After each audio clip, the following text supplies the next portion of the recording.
my brain now only works at 20% of its original capacity. I'm thankful to LUMS Career Services Office for giving me this opportunity. I've been told that my audience are juniors and seniors at LUMS.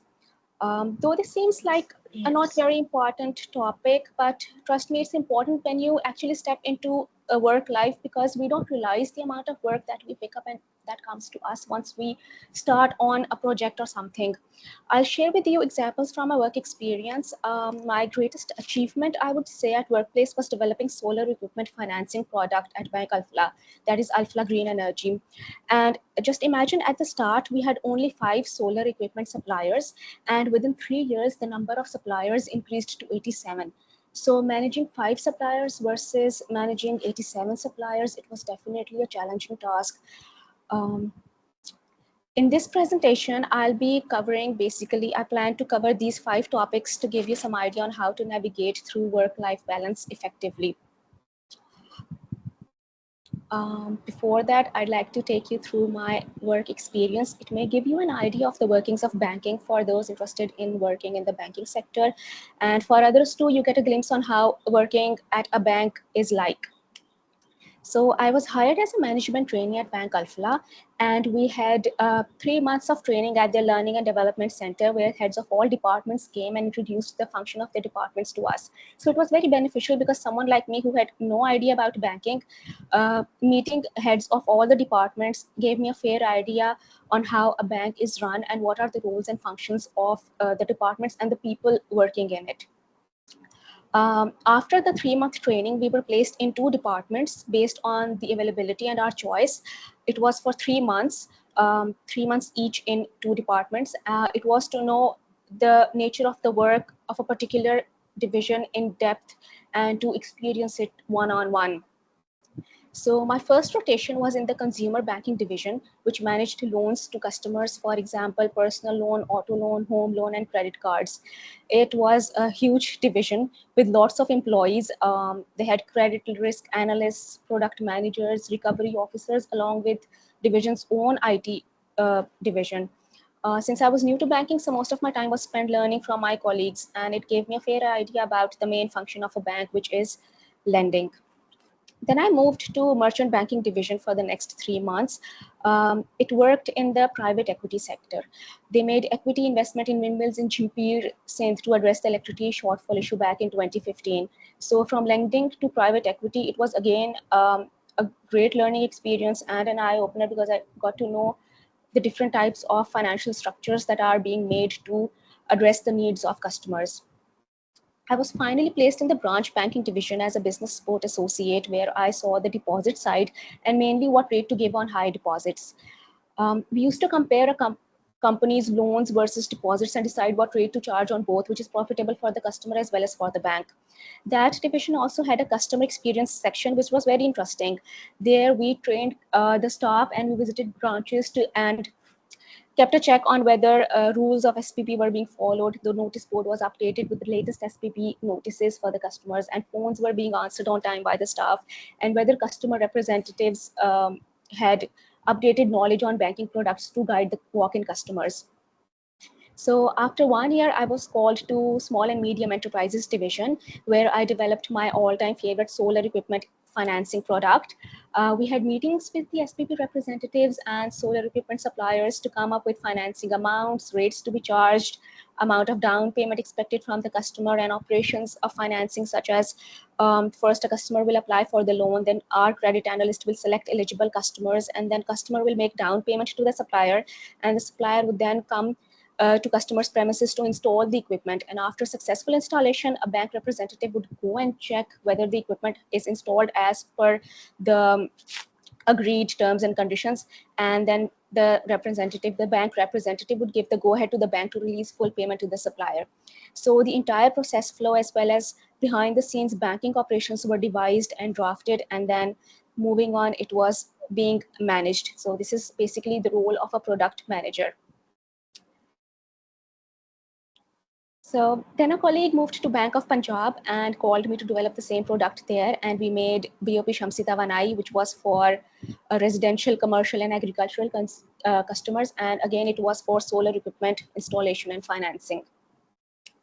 So I'll mostly be touching these topics and would keep on giving examples from my personal anecdotes at workplace. Um, Starting from setting boundaries. Setting boundaries at work is crucial for maintaining a healthy balance between your personal and professional life. It helps prevent burnout, ensures productivity, and fosters positive relationships with colleagues.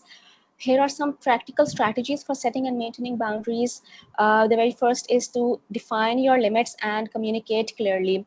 So, uh, in work hours, clearly establish your working hours and communicate them to your team. Avoid checking emails or taking calls outside these hours if possible. There is this Japanese 8-hour rule that says to sleep 8 hours, work 8 hours, and give time to yourself 8 hours. Because if you don't, then someday you'll cover up on the lost hours on sleep or other activity. For instance, if I have stayed up and have been working a particular day, then the next day I'm going to sleep and cover up on the time missed on sleeping. So it's ideal if you break your day into 8 hours so that you effectively manage all the things together rather than just focusing on one and letting other important things go. For instance, taking care of your personal life, because it is equally important. Second thing is workload. Set realistic limits on the amount of work you take on and ensure you and your boss know your job description so that you're not being given work out of your JD, and then when the time of appraisal comes, they see your JD and say that you haven't done anything. So job description is very important. Usually we overlook it because we straight away jump on to working. But then again, whenever you go to workplace and take on a role, make sure you and your boss know your job description. Also, if you are at capacity, let your supervisor or colleagues know, otherwise your productivity and quality of work is affected. So these days, we can use technology wisely as well. For instance, set notifications, customize your email and messaging app settings to limit notifications during off hours. Manage your calendar, block out time for breaks, and include important meetings and or deadlines. Calendar maintenance is very important. It gives you time for yourself and you don't miss out on important deadlines or meetings. Another very important thing that we often overlook while working is prioritizing self-care. It's very important taking breaks and giving yourself some downtime. So schedule regular breaks and time for yourself. Avoid working through lunch or skipping breaks. At Bank Alpha, we had teams coming to teach us exercises to do sitting on our desk and chair or standing up near your workstation. So Bank Alpha focused on employee well-being, and we also had stationary bike and treadmill at the office for employees to use. And the whole team used to have lunch together. So in Bank Alpha, the work-life balance was pretty much, I would say, balanced as compared to Bank of Punjab, because the management of Bank Alpha was a lot focused on prioritizing self-care. But another important thing that is in all the banks, and that is vacation time. Make sure you take your allocated vacation time to recharge. There are mandatory leaves per year in banks that are to be taken by employees. The minimum number is 15 days, and they can be increased to 3 months if your supervisor allows.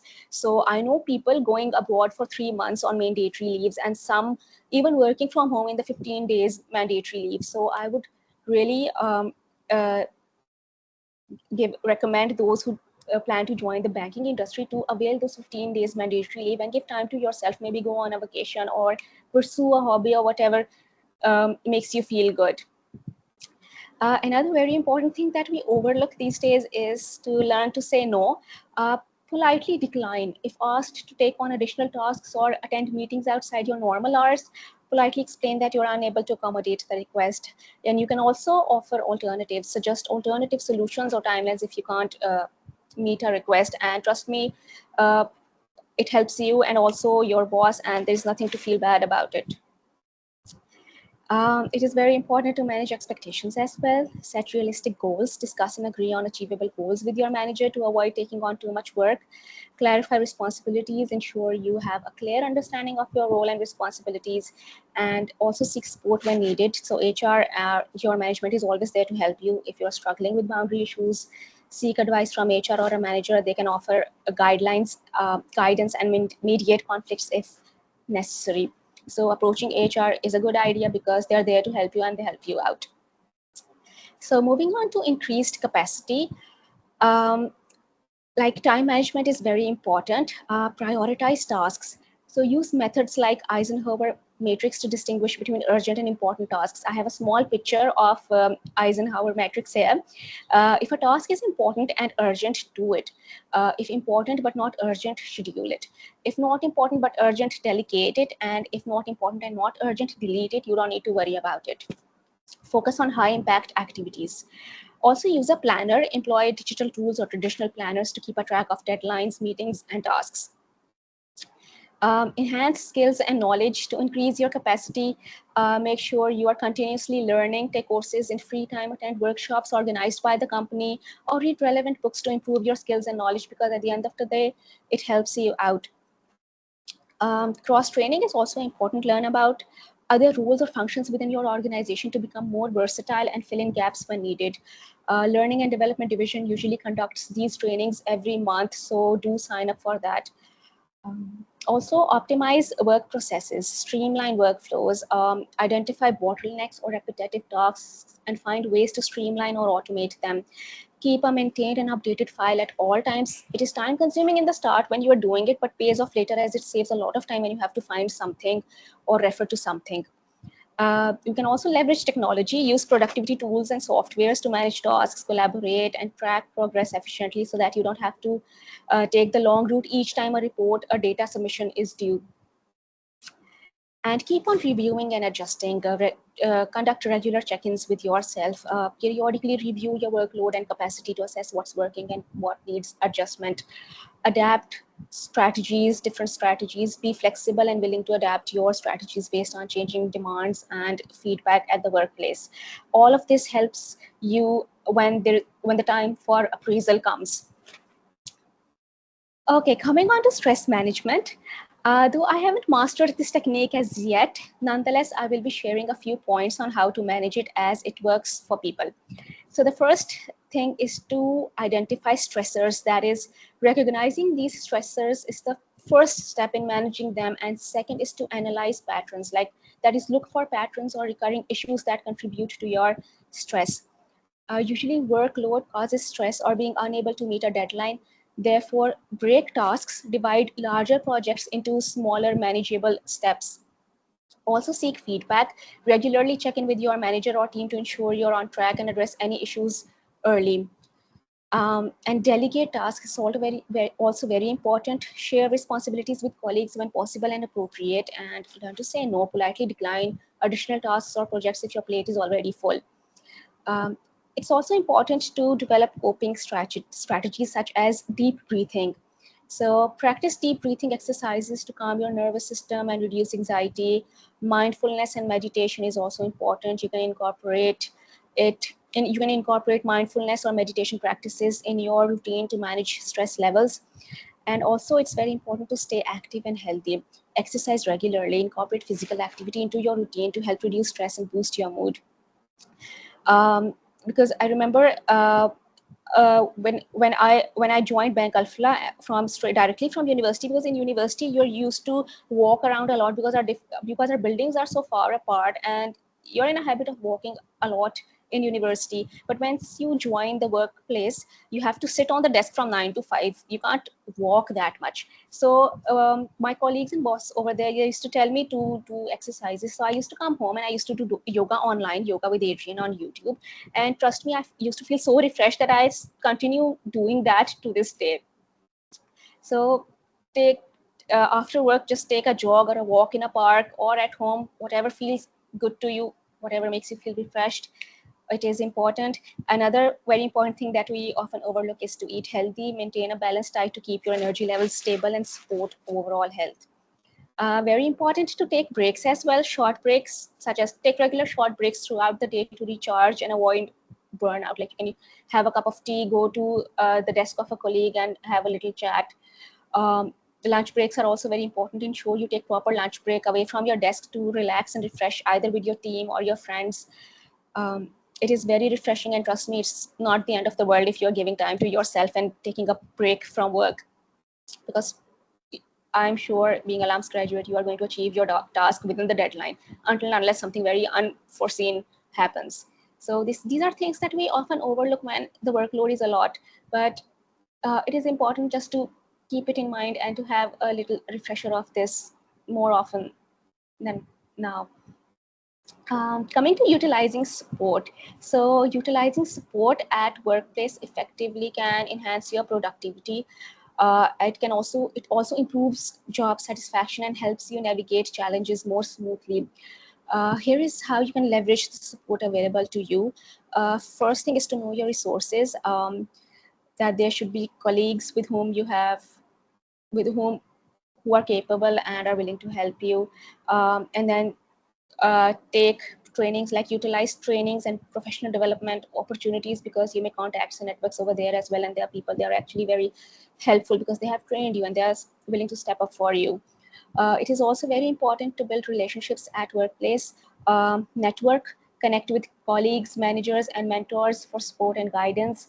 Seek feedback regularly, request feedback to improve and align with sport, because whenever you feel overwhelmed with a lot of work, you can always delegate, and they'll be there to guide you, to help you reduce your workload or automate it so that you don't have to take long routes every time any report is due. Also use mentorship and coaching, because there are mentors at workplace. You're assigned a mentor, it's either your boss or a senior colleague. Find a mentor for advice and career guidance. Usually you find an experienced colleague who has been there at the workplace and knows ins and outs and everything about the workplace, so they guide you. Similarly, coaching, consider professional coaching for tailored support. So, and always leverage team and technology, like collaborate, work with your team and delegate tasks effectively so that you don't have to do everything by yourself. Use productivity and communication tools provided by your organization. And also very important to engage in company programs. These could be either training or department lunches, or even cricket matches where one department's team is versus another department's team. And as you play that cricket match or go on a lunch or do some activity together, you develop friendships and bonds, and they help you out with work, and they also help you move within the departments in case there is a vacancy, and you get to add on to your skills and experiences and learn from each other and take on different roles just by building relationships and connecting. By following these steps, you can effectively utilize workplace support to enhance your productivity and well-being. Moving on to flexibility and adaptability. Being flexible and adaptable in the workplace is essential for thriving in a dynamic environment. Here are three strategies to enhance your flexibility and adaptability. Cultivate a growth mindset, like learn continuously, seek opportunities for learning and development to enhance your skills and knowledge. Adapt to feedback, use feedback constructively to make improvements and adjust your approach. Also, embrace change, stay open-minded. Usually management changes, your boss changes, your colleagues change, somebody leaves for a better opportunity. um, no need to be demotivated. Just stay open-minded, be open to new ideas, processes, and ways of doing things. View change as an opportunity for growth rather than a threat. Also be proactive, anticipate changes and prepare for them by staying informed about industry trends and organizational developments. Both these things are going to help you in your career a lot. Another very important thing is to develop problem solving skills. Think creatively, approach problems with a creative mindset, and explore various solutions. Stay resourceful, use available resources effectively, and seek innovative solutions to overcome challenges. Also be flexible with roles and responsibilities. Keep taking on new tasks, just don't stick to yours. Volunteer for new projects or roles outside your usual responsibilities to broaden your experience, because it strengthens your CV and pays off a lot within your company, because everybody knows that you are doing more than your assigned role and that you are capable. So usually you get better positions and better titles like this. Also adjust priorities. Be willing to shift your focus based on evolving organizational needs and priorities rather than just sticking on your role. So by adopting these strategies, you can enhance your flexibility and adaptability, making you a more valuable and resilient employee in any work environment. And so that's pretty much it. I think I've taken 20 minutes just by talking. So if you have any queries, questions, and concerns, feel free to reach out. This is my LinkedIn profile, my phone number, and my email address. And I am open to your question and answers. Before we end the presentation, whenever Aisha says, keeping this slide if you want to note it, and I'll turn it off and be available for question and answers whenever you say, whenever you're ready. I think we can just continue the slideshow and let the students question, put up your questions in either in the chat box or raise your hands. Actually, yeah, I'll end this because then I can't see. Yeah, now I can see. Oh Now my it works. God, this is sounding like.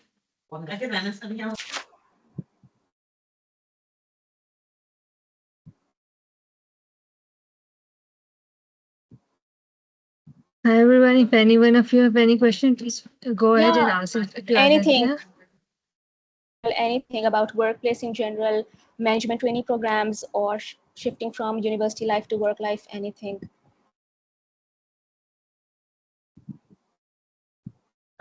As we are going to follow the 10-second rule, if you don't ask any question, then we'll be ending the session. Okay.